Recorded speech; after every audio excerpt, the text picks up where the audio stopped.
Alright, so we're just about finishing up the last few steps of the cell cycle. So we finished talking about metaphase, and now we're jumping down to the next part of the cell cycle called anaphase. So in metaphase, think meta middle, okay, the chromosomes in metaphase had lined up in the middle. Now in anaphase, something starts to happen. These chromosomes are actually going to start getting pulled apart. So I'm going to sketch my centrioles again. Okay, they're kind of like the anchors of the spindle fibers. And here are the spindle fibers.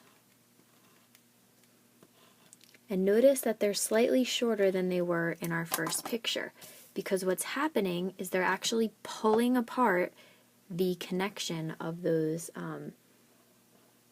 sister chromatids.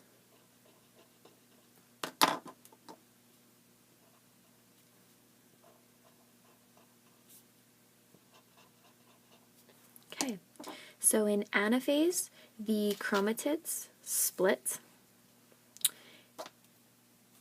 and begin to move to opposite ends of the cell. Okay, so here are our sister chromatids. They've been actually like pulled apart, and now they're moving to opposite ends of the cell. Now eventually what's going to happen in our next phase, telophase, the spindle fibers and the centrioles will sort of like retract and sort of start to disassemble, and then all we're going to be left with is the genetic material, which are the chromatids, and the nucleus is going to actually start to reappear. So that's anaphase.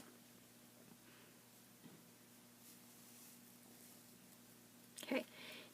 Our fifth phase of the cell cycle is called telophase, and in telophase, two new nuclei form, chromatids lengthen, and they appear as chromatin.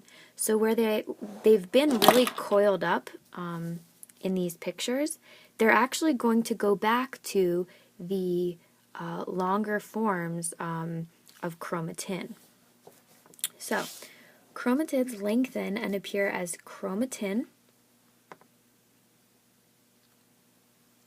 and they're going to be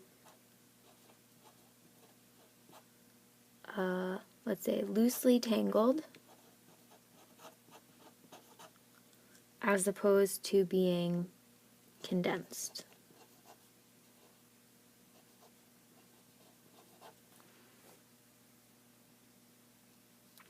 And at the end of telophase, mitosis is done.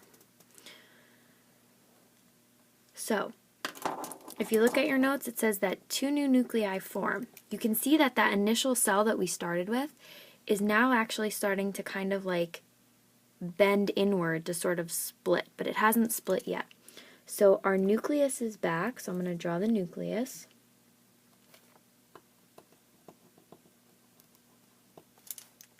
Okay.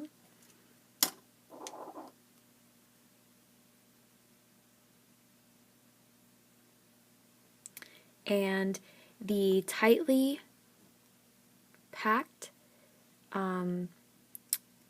chromatids are now going to reach that nice relaxed state.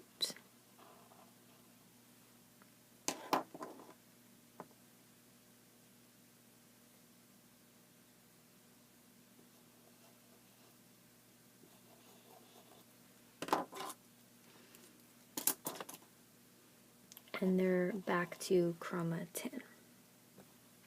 So mitosis is done here. Okay. And then in the last part of all of the cell cycle is cytokinesis.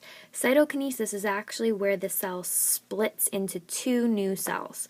Okay, so in telophase it hasn't quite split yet, but in cytokinesis you can see that two new cells are actually formed. So the cell membrane moves inward to create two identical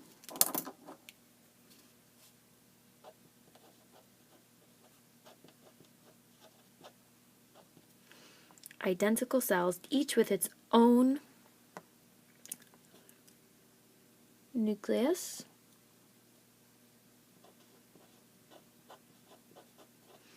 That contains identical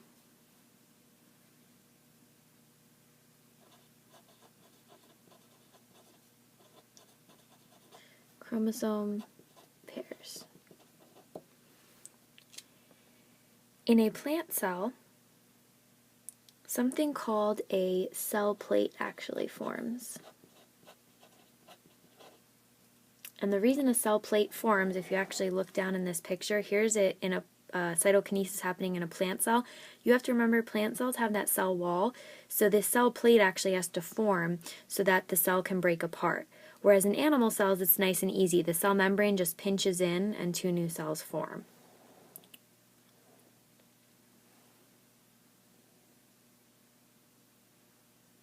And this is where, so a cell plate forms across the middle of the cell, and then the cell plate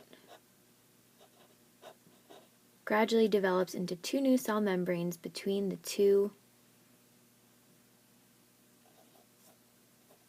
daughter cells.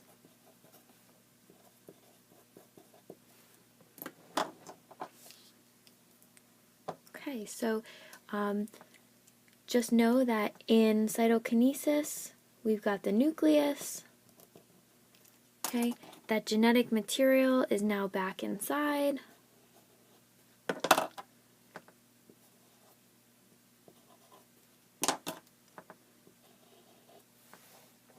And the process is going to start to happen all over again. Okay, so double check your notes. Here's kind of the final look at what you should have. And remember that this process is happening in your cells right now. And it's something that's constantly happening. It's because of this process that, our damaged cells, if you get a cut or a burn on your skin, the reason that new cells form is because of this process. So we start with interphase and it ends all the way down at cytokinesis. And just remember that stages 2 through 5 are actually a part of what we call mitosis. So it has pretty much a lot to do with your DNA replicating and doubling, and then sort of being split back, and we get these two new cells that form. Okay, and these two new cells are called daughter cells, and they stemmed from this one initial cell. Okay, so that's how cell division occurs.